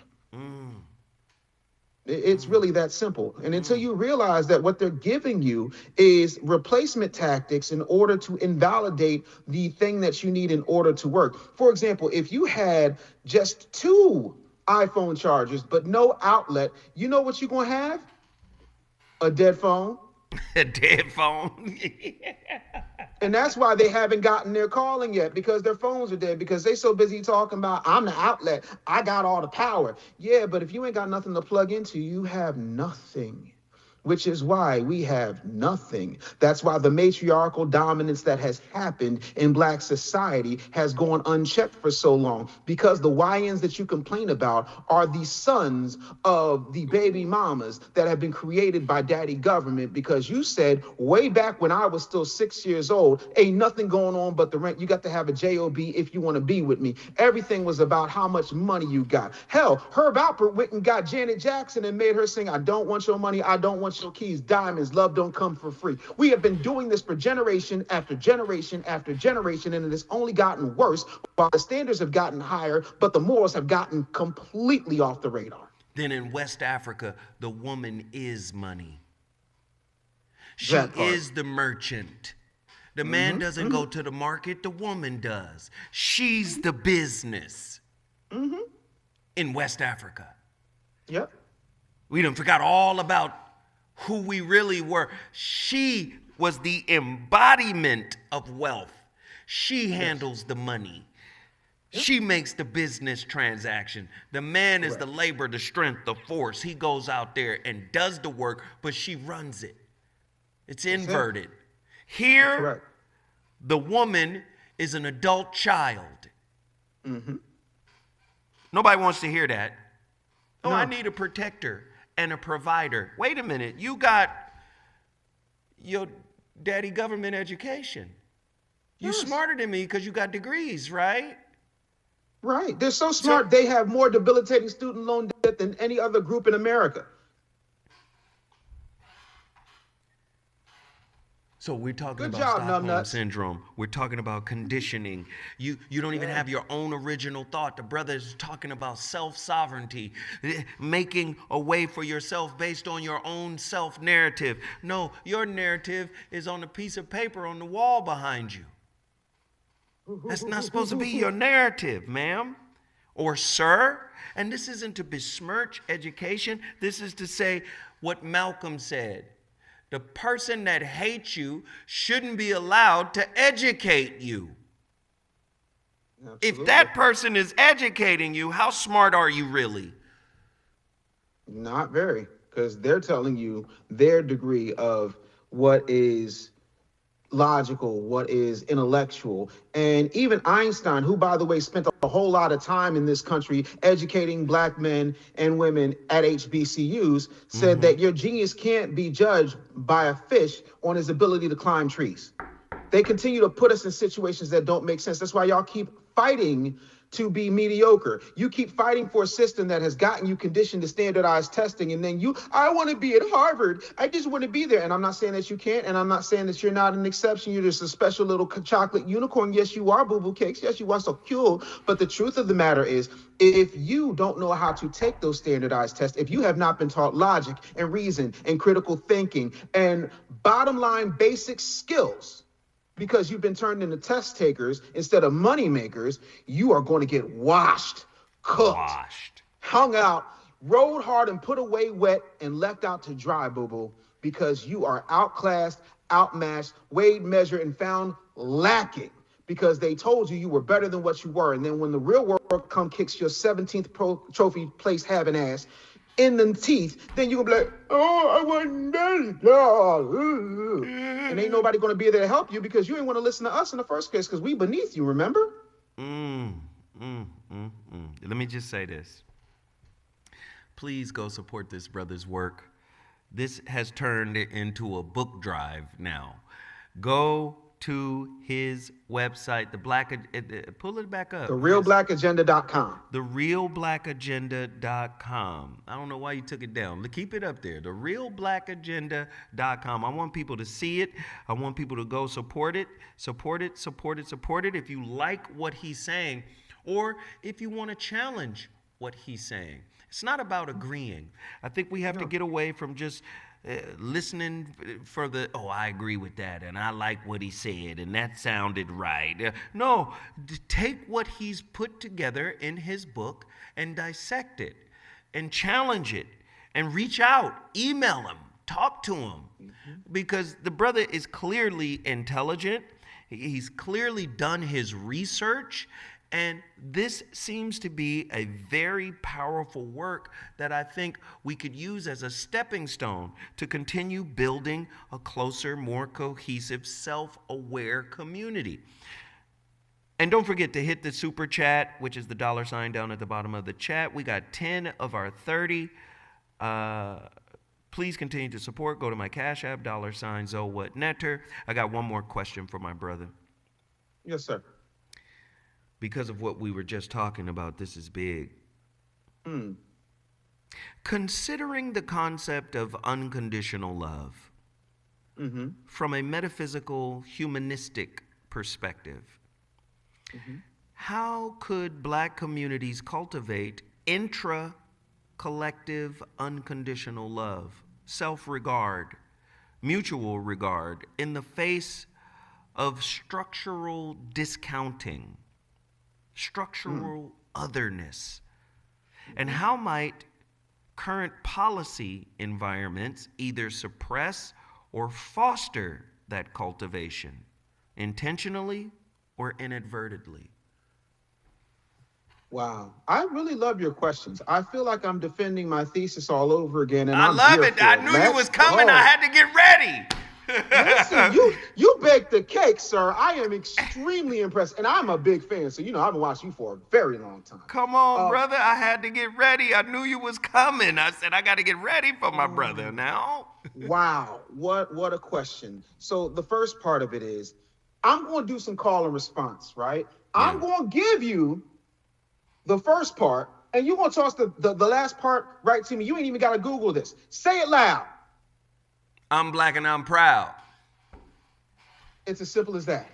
That's right. When we start re-embracing and reimagining what it means to be Black, not the homogenized Bishop Eddie Long, God rest his soul, Jamal Bryant version of Blackness that is trying to shake down organizations like Target and wheeling out Jesse Jackson, who, God bless the Reverend, but I mean, have you seen him lately? He's in a hover round at best. In order to get that Stockholm Syndrome, guilt trip, gaslighting, we shall overcome, none marched and seen the top of the mountain nonsense, and get back to loving each other. We used to call each other brother instead of nigga. We used to say miss instead of bitch. And although it is my man Too Short's favorite word, and it's fun when he says it, all things require balance. And what we need to understand is You can't, if I gave you every dollar I have ever made and every dollar my children will ever make, show me the name of the black-owned major record company. They do not exist. What is the major black-owned, completely black-owned, not a partnership, not a joint venture, not an in-kind deal, media company? It does not exist. And that is by design, because the media has always been the message. Do you know one of the biggest money makers for black people right after the Civil War and emancipation, Zoe? What was it? Watermelon production. Come on. And you know what they did? They What? made comics and said that black people were sitting on their porch, that's where the term porch monkey comes from, enjoying watermelon, being slack jaws. That's what they did. So they automatically shamed the crop. To this day, you can barely, unless it's Petey Green, God rest his soul, you ain't gonna see black people eating watermelon on camera. Petey Green. That's how you eat a watermelon. Did I eat a watermelon? That's why he did it. People don't understand how deep this op goes. And we keep playing this game because we want them to want us. We want to cross over. Remember, there was a time when we didn't want to cross over. We used to have songs about people who cross over. We used to call them sellouts. Now you got Lil Wayne doing Samsung commercials and you don't bat an eye. You got Kendrick Lamar headlining the Super Bowl. Like, and I'm not besmirching anybody on how they get their bag, but in order to be self-sufficient, you have to be self-reliant. And in order to be self-reliant, you got to reject the palm-colored little hat money. But too many of us want that. We want to get signed. What do you need to get signed for when we all got the same internet, we all got the same 24 hours, and we all got a supercomputer more powerful than 10 missions to the moon in the palm of your hand, but yet and still, you want their money. You get mad at Leo Cohen and you get mad at Dame Dash for pointing out the fact that he's a culture vulture, and then he gets on the Breakfast Club and says, well, I gotta eat. But see, all you're telling me is oppression creates Sambo factories, sellout factories. Of course. Where there is oppression, you will create the Sambo, the sellout. Somebody will say, oh, okay, I can live better than the people I've been taught to hate, which is my own people. Yes. Now, let's break this down. That's back to that unconditional regard. Carl Rogers in psychology talked about unconditional regard. Listen, it's easier for us to hate each other than it is to hate the hand that feeds us. Of course it is. We have to break that cycle, though. Yes, we have to, but here's the thing. When he talked about unconditional positive regard, loving people without judgment, America has never given black folks that kind of grace, so we damn sure not going to give it to each other, because But how do we cultivate it? That's what I'm saying, Dave. This is how we cultivate it. We need to give that to ourselves by divorcing ourselves from their system, from their indoctrination, from their media, from their imaginary brass rings that we create. And here's the truth that nobody wants to say, Zoe, but I'm going to say it. Every other group in this country has a place for their trash, and they shame and they shun them and they leave them over there. What do we do with our trash? We hug them. We throw parties for Pookie when he comes home after murdering 3 people, but we won't throw a party for Raheem because he got himself an education or a 6-figure job with a pension. We need to start divorcing ourselves from people who don't want to get with this new program. And the new program is very simple. I'm going to break it down in 3 steps. The first step is be black. Don't be ashamed to be black. Stop with the black and brown coalition. Much love to the brown folks. No hate. Just keeping it real. Because I'm still waiting for the black category at the Latin Grammys. Where the black Grammys at, Zoe? We ain't got none. Right? So that's the first thing. Be black unapologetically and first. Be one. Absolutely first. The second thing we need to do is we need to build black. We need to create the infrastructure. Stop going to Ja Rule for his opinions on 9/11. We don't need rappers telling people what to have. It doesn't make any sense. You keep treating rappers like they're leaders because they're cultural tastemakers, not like they're scholars because the scholars ain't sexy enough for you. Well, guess what, Boo Boo Cakes? I'm a scholar. I'm damn sexy, and I know what the hell I'm talking about. So that's why I talk the way I talk. So be black, build black. Now this one's going to be a big one because, oh God, I'm going to say it. The Asians do it, the Jews do it, the Italians do it, the Poles do it. Everybody does it but us. And this is the one that's really going to hurt. Buy black first, often, and as consistently as you go and stand in line for Jordans on Saturday. I'm in Philadelphia. They built a Jordan flagship store in downtown Philadelphia. And you know what I saw at 4 o'clock in the morning, Zoe? What? Niggas standing in line for them J's. When's the last time you stood in line for some E-tonics?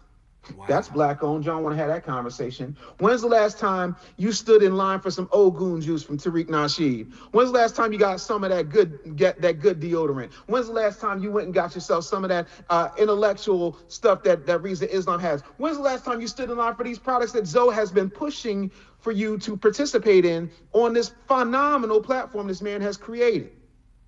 That's the thing. We show up for them because they continue to tell you that that's where you need to show up. Cool is manufactured in a boardroom full of palm-colored people who do not look like you but are finding new and inventive ways to monetize off you. Be black, build black, buy black, and do it without having fanfare, without having the audience, and without permission from your massa. That's how we get there. And then, by the way, let me tell you the thing that people are too kind or too ignorant to say. Every last one of us is fighting a battle the other one knows nothing about. We need to be kinder to ourselves than we are. We need to understand that kindness to each other and grace to each other, because a lot of us are suffering from a sickness called delusion that has been placed here. We need to understand that the only cure for that sickness is unconditional positive regard, like what Carl Rogers talked about. We need to understand that that shows up in all different types of ways. And sometimes love ain't a hug. Love is saying, hey, bro, you fucking up right now. Knock it Get off. it together. Hey, bro, knock it off. That's it. Not that. What the fuck are you doing? You know how many Right. times I've had people come to me and say, hey, Dave, man, what are you doing right now? You bugging. And I'm like, well, what you mean? Well, yeah, you said this and you did that. And you know what? You're right. I didn't know no better. Shakespeare said, second thoughts make liars of us all. We got to do better by being better. And if most of us put a hard line in the sand and say, listen, that's not us. We reject that outright. Listen, Things would change. I don't think y'all understand the magnitude of what's being said. He's saying, break up with all of it. Mm-hmm. Let it go. Release Walk it away. all. Take the pen that writes your idea of success away from your oppressor. We aspire to what he says is success. We aspire to what he says is ballin'. We aspire to what he says is marriage. We aspire to what he says is God. What's love? Mm-hmm. Right? What's a vacation? I think I told you guys this before. There's a book by an author, an essayist, by the name of Jamaica Kincaid. She has a book called A Small Place. Critically renowned book. A Small Place by Jamaica Kincaid. I suggest that you go out and you get it. She's from Antigua. Her people are from Antigua. She talks about how people of all colors, but especially white folk, and especially white folk from Europe who once colonized Antigua, come to her island as if the whole island is a hotel. Everybody is treated like a servant. But nobody really cares about the people who actually live there, who call that place home. For many people, oh, I'm in the islands. I'm in the islands, but you don't understand. She talked about how there's a condescension from Americans. Mm-hmm. There is a dismissive attitude if things aren't the way or to the standard of the American, that they act a certain, but nobody cares about the shut down library, the dilapidated building that used to be a library, or where these people get their food, or what. Do you understand what I'm saying? They just come there because that's the definition of what a vacation is. Mm-hmm. They don't care about the people that create this fantasy for them. Mm-hmm. Do you see? Everything you're talking about right now, we got to divorce. Mm-hmm. We got to divorce their definition of what a good time is. Right. We got to, they created the Coliseum that you call crypto. Mm-hmm. They created that, right? My favorite team, right? Or I'm finna go support this, I'm going to the club, or I'm going to this event. They created all of this. Mm-hmm. And it is a part of what you aspire to. When black folk get real money, good money, real money, where do they move? To the white neighborhoods. Where they couldn't live before. Right, because we moving on up to the east side to a deluxe apartment in the Sky High. Beans don't fry in the kitchen, they don't burn on the grill. Come on, man, stop playing with me. You don't think that, bro, there's a reason that song was written. Because people forget that George Jefferson's origin story does not start with the chain of cleaners. It starts in Archie Bunker's neighborhood. He got out of that slum before the white man did. Come on. And what did he do? He ran to the white man's fantasy. Trying to live in two worlds. One of the rich bourgeoisie Negro, the other one being pro-blackity, blackity, black. I'm sorry. Is that not our reality 50 years later? What do we all do? Your most gangster-ass rapper ain't still living in the hood. Nope. Period, point blank. They still talking about it like they out here catching bodies. Stop it. But guess what? That's what they get paid to talk about. And that's what they get paid to feed you. And you eating it. Look at y'all. This y'all dance now.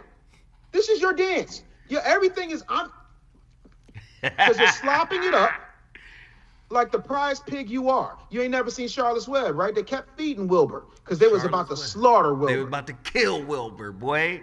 He had to make a friend with a spider so they could start writing his name. He had to be more than special, or he was gonna be a sandwich. And that's what y'all live for. Because then, as soon as he got those webs saying "Son Pig," what was he doing? Backflips, tricks, and every last white person was coming around taking pictures. Oh, that's Son Pig. That pig is special. Look at you. Your snout is showing. Listen, you know this like I know this. Yes, sir. You get that fiat currency, right? That we know as money. Yes, sir. Yaper, guap, Skrilla, Scratch. You get that paper, right? And you say, okay, I'm gonna take care of my friends. I'm gonna take care of my family. I'm gonna build some business. When you start pouring back in the community, you on the radar. Yep. If you stayed selfish, insulated, isolated. Yes, sir. Y'all niggas can't come. Everybody can't come. We quick to say that. Everybody can't come, right? Right.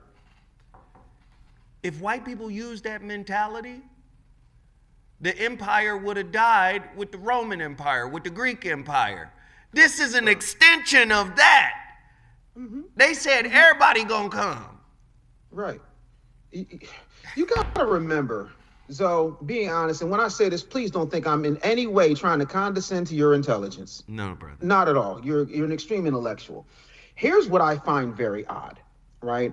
In my Lost Breakfast Club interview, I said that what kills me is nepotism is a problem when black people do it. It's not a problem when the Kennedys did it and turned a bootlegging franchise into a political dynasty. It's not a problem when the Trumps do it now. It's not a problem for the Kardashians. It's only a problem when black people do it. And you know what I got in my comments section, Zoe Williams? Of course you do. I'll save you the trouble. That was rhetorical. What I got in my comment section was, well, you don't understand, Dave. Okay, one of us has employees. The other one is you typing from your cubicle or from the urinal at your job. Nepotism isn't just about a job. It is legacy. It is setting your children up for success. Black people pride themselves on kicking their kids out at 18, and then when they die, they leave them with nothing but a GoFundMe, a fish fry, and getting them to start at ground zero and calling that a rite of passage. No, dumb. That's not how this works. Every last one of us needs to start understanding that when you look at the back of a hockey jersey, a football jersey, a baseball jersey, they all have one thing in common: the last name, not your first name, not your cute little stage name of Marie Linnae, because you're ashamed your last name is Johnson or Jenkins or Freeman. You're playing for your last name. I stopped playing for me the second my wife says to me, Dave, I'm pregnant. My time was up. Everything that I'm doing, every last one of these books, my digital properties, my digital likeness, my brain trust, all of my AI stuff, the books that are going to be released upon the notification of my death are all set up so that my children's children's children can eat and live. It's what nepotism is. It's not just generational wealth and a job. It's generational wealth, a job, a structure, a standard operating procedure. And had you paid attention in between the shenanigans, the teeth falling out and calling Charlemagne Gay to what Dame Dash was saying on his televised Breakfast Club interview, he was talking about a family office. I know that's a hard concept for you, but explain this to me, Zoe, if you will. How is it that my parents, my father being a cop, for lack of a better term, and my mother being a school teacher / hairdresser, understood the importance of trusts, meaning controlling everything but owning nothing? Because when I say things like I have this many employees and people say, well, I can't prove that, you're not supposed to be able to. If you do not know what I have, you do not know what to attack. I'm broke. I'm broke. I ain't got nothing. Me, the entity. I own nothing. Me, the entity. The person. Yeah, the person. David Anderson ain't got a damn thing. That's how that works, bro. Oh, you like my watches? Those ain't mine. The company owns them. That's why smart people, when they get divorced because they decided to marry a thought pocket, they get to the courtroom and Shorty thinks she gonna dance off into the sunset. But the truth of the matter is, everything's in his mama's name, if not in a trust. Why you think it's called a trust? Because you can put your most valuable possessions in it. I love it, brother. I love it. I The love it. RealBlackAgenda.com. And I want everybody to go support his work. TheRealBlackAgenda.com. Go get his book. Go get his book. Go get his book. Let me just say, this is the kind of information we need to talk about. It's hard for the one thing we need to do to come to pass, and that is unify. It's going to be really hard. The question that I asked the brother earlier about unconditional love, considering the concept of unconditional love from a metaphysical, humanistic perspective, how could black communities cultivate intra-collective unconditional love, self-regard, mutual regard, in the face of structural discounting, structural otherness? And how might current policies or political environments either suppress or foster that cultivation, intentionally or inadvertently? Here's the thing. If you come from a people, did you get rid of him? Don't get rid of him. I want him on the screen with me. That's my brother. Keep him on here. If you come from a people that have been abused for centuries, you can't then come back around and say, oh, we have to do this for the safety of the kids. This is how the child support court operates. Oh, we have to do this. You know, the kids' safety is the number one, because if they're damaged in any way as children, they become broken adults. Okay. We got generations of broken people in our culture. How are we going to create unity when there's so much internal fragmentation on an individual level? Right? So then, on top of that, we get social media. Somebody went to therapy one time. Oh, Lord. They then weaponized the therapy speak, start calling everybody narcissists and saying shadow. Shadow work, so you're not here for the shadow work. You're not aligning your chakras. That's your problem. Your chakras are all out of alignment. Everything's out of it. They chakras and vibration and frequency and high value this and low value that. All this is happening. My Lord. In ancient times, our people understood. We reflect each other. Yes. That's why when you go to the continent of Africa,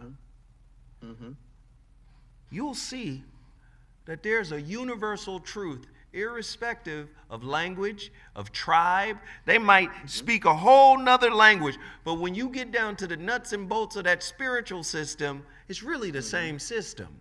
The Orisha, the Netaru, right? It's all the same thing. Yes. Okay? Then you come over to the Americas. You find out the Native Americans got the same system. Different words, different terminologies. Yep. But still the same system. Fast forward 2025.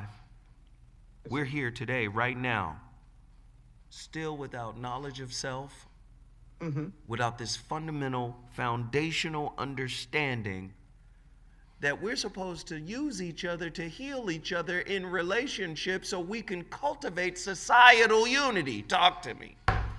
Okay. So, wise man once says, if you know how a man thinks, you don't have to concern yourself with what they'll do. Ooh. I'm out. If you tell them that they got to go through the back door, and there is no back door, their very nature will create one. Ooh, here we go. So, the best thing to do is to cultivate their nature and tell them this is what it is. My mama's 79 years old. She says the problem with black folks, respectfully, is that they have been given shit in a crystal dish covered with whipped cream and a cherry and have been told that it's chocolate mousse. So that when you show up with real chocolate mousse, they say, this is shit. It's too sweet. I can't eat this. Because they have gotten conditioned to the taste of shit. Wow. Their taste buds are set to shit. So, now that I've said shit more times than I need to on your channel. It's all right. My thing is, this is the only time I will use this phrase on your show. Everybody can't come, so. If you've seen The Matrix, and of course I reference The Matrix a lot because in grad school, whenever there was a question, the first person they wanted to come to was Mr. Anderson. Exactly. It got old on the third class of the first day, but I digress. Here's the truth.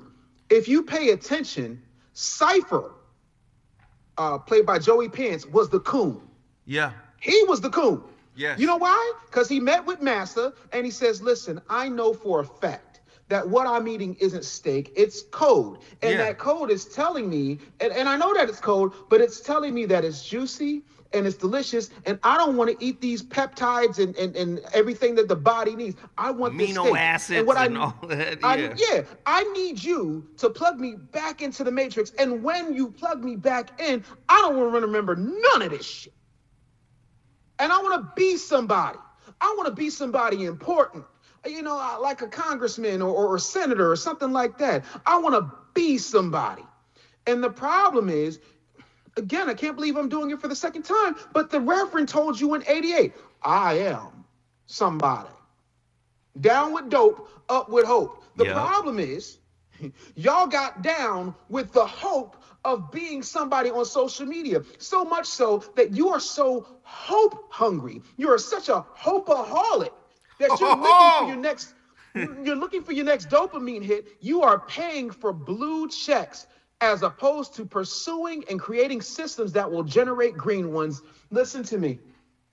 You have gotten so culturally colorblind, you don't even realize that you're being force-fed a cipher existence because you would rather suck on a poison teat filled with honey-flavored disease than you would actually tilling your own fields. That's why I laugh at these people like D.L. Hughley. That's why I laugh at these people like Roland Martin. That's why I laugh at these people like my son, sitting up here telling folks, oh, the solution you're looking for is with the Democratic Party, when the Democratic Party has had 60 years to deliver for black people.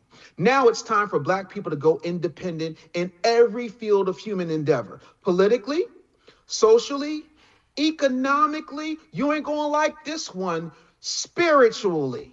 Come on, I love it. Come on. These mega, I don't know if you know this. I'm about to educate you on something I know you don't know, at least not in this form. Do you realize that every last mega church has been infiltrated by the FBI? Oh, yeah. Yeah. And I'm not talking the Federal Bureau of Investigation. I'm talking faith-based initiatives. FBI.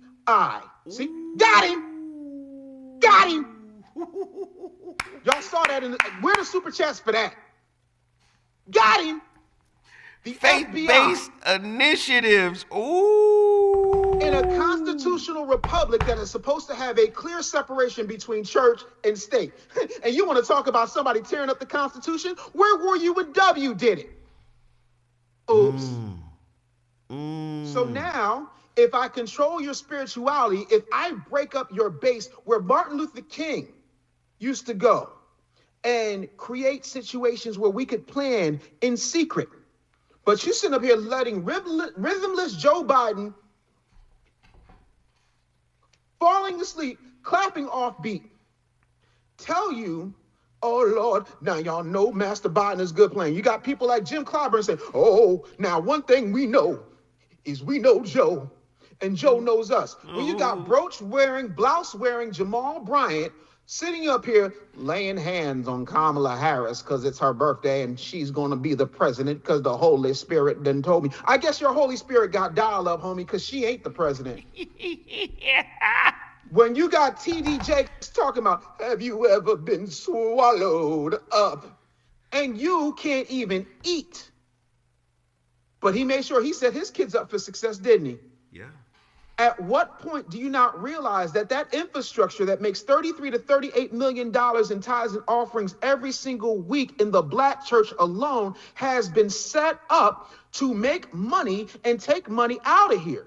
It's not just the Chinese restaurants. It's not just the Korean and Vietnamese nail salons. It's the church, because you know it like I know it. The nail salons, the weed dispensaries, the liquor stores, and the churches in every hood in America are untouched, while the community looks like a Skid Row revival of Little Shop of Horrors. And you don't think that the faith-based initiatives have not perpetuated, if not exacerbated, that situation? Damn, I done got T.I.'s thesaurus now. The FBI. Faith-based initiative. That is crazy. Bro, it's in the book. Tell them one more time, man.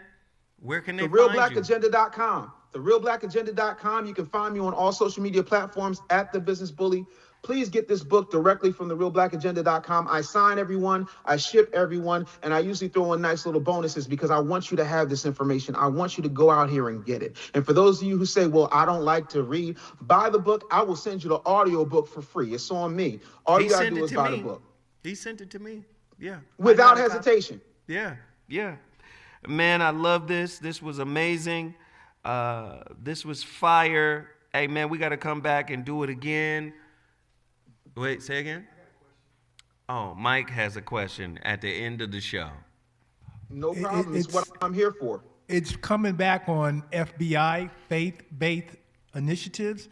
The theory was the reason why a lot of faith-based institutions didn't say anything between 2020 and 2023 is because of the money that Bush gave them. Exactly. Right. Up front, and that was part of the agreement that they had to agree to receiving that money that they got in the early 2000s. Is that a theory, or is there some factual? That's a fact. That's a fact. That happened. George Bush. Do you want the actual data? I'll give you the actual data. Yeah. Briefly. Tell them. Yeah, okay, so really quickly, here's what it is. They were the government's way of getting on the payroll. When those checks started coming in, too many pastors stopped preaching truth. And what happened was they started getting themselves to a situation where they got it. So if you fund the pulpit, you got to filter the message. And if you started to go too radical, too off kilter, two things happen. Either you got replaced or you got put back in line. It's real simple. That has happened. It is a fact. And you can, from 2005 on, for the past 20 some odd years, this is what's been happening. That's why they're all castrated. That's why you don't have no fire and brimstone preachers no more. That's why you don't have anybody making any changes, but they continue to do dog and pony show stuff like bike drives, job fairs, credit repair, but nothing substantial to change the community's condition. They are an extension of the government, extension of the Democratic National Convention and Committee. They are an extension of what needs to happen. They have nullified the church and made sure that nobody rises above their station. What did J. Edgar Hoover say on his way out? The last thing, the two biggest threats to America are unified black people and the rise of another black messiah. System's working. Hey, listen. Tell him, give him a little bit more about T.D. Jakes during that time. Because this is when T.D. Jakes is elevated to a national level. Talk to him about that faith-based initiative and how it affected T.D. Jakes and the growth of his super church.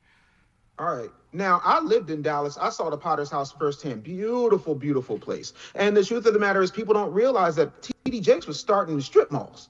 So when you understand the people who have a good rap, who are really charismatic, are out here getting things done in a way. That's why you have these cool little programs like Women Thou Art Loosed and let's get all this old other good stuff, man. This dude from South Charleston, West Virginia, all of a sudden just gets mega church notoriety. Ain't nobody talking that good without a little help. And that's what's happening. And so when you look at all the community outreach programs, they're real low level, GED illiteracy, ex-offender reentry. You know, he focuses on economy as American issues, not just minority issues. See that minority trick bag? It's not about blackness.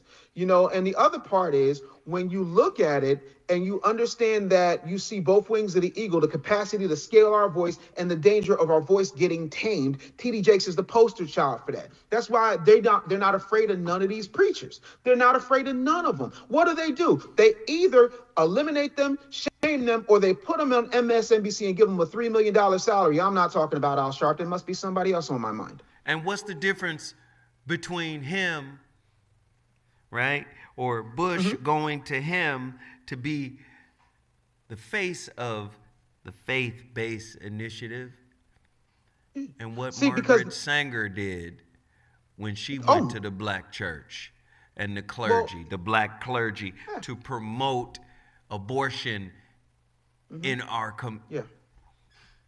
Isn't that Hillary Clinton's hero? Oh, it's her childhood hero, Margaret Sanger. She was a huge, huge advocate of her. She loves her. You know, that's why she was saying things like we were roaches and we need to bring them to heel. That's what, you know, Secretary Clinton said about black people of our generation. We're super predators. So you have the same tactic, but a different play. Of course, you've got Jalen Hurts and you've got Saquon Barkley. They're both on the same team, but they play different positions.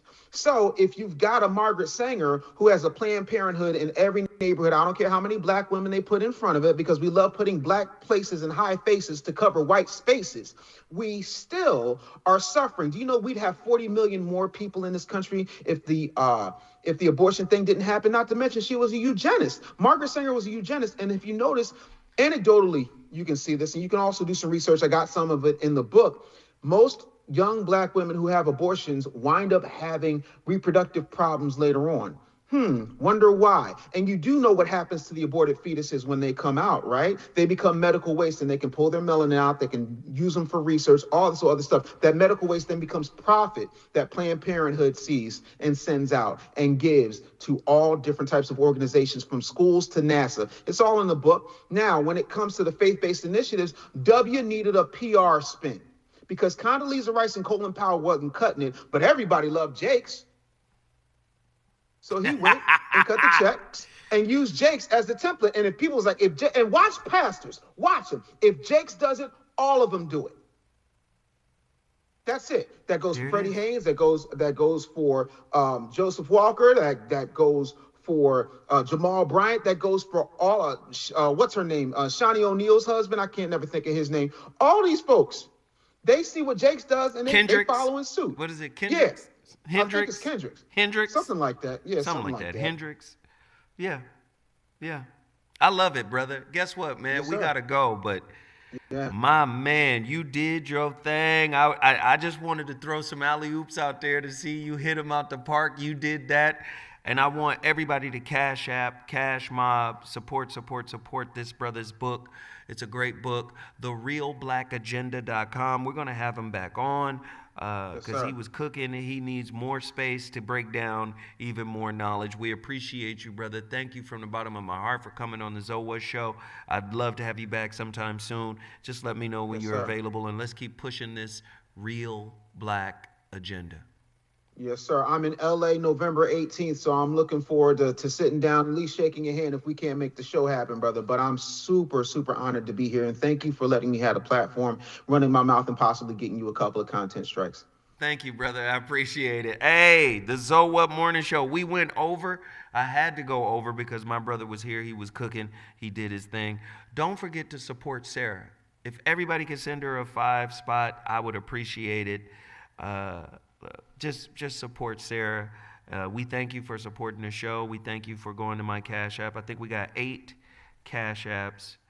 Let me just shout out those people that was on my Cash App real quick. We got Drew Mackey. We got Lister, Brother Lister. We got Lloyd Hinton. We got Booby. Oh, Brother Lister is on here twice. Okay, thank you. Thank you. Or Listen Brother. It's Listen Brother. Thank you, thank you, thank you. KTB, thank you. Brother Baruti, really appreciate you. Baruti Abdullah, and of course, Yogi Fish. I appreciate you guys. I thank you guys for showing up. I hope you guys learned something, or at least were sparked, to think about something critically, something different. And hey, man, that brother Dave Anderson, man, I knew he was gonna be fire. I just didn't know how much fire. He brought Drogon in the building. We appreciate it. Thank you guys for tapping in, and don't forget tonight, KBLA Talk 1580, the Voice of Reason returns with another slapper. I'll see y'all next week on the ZoWhat Show. Deuces.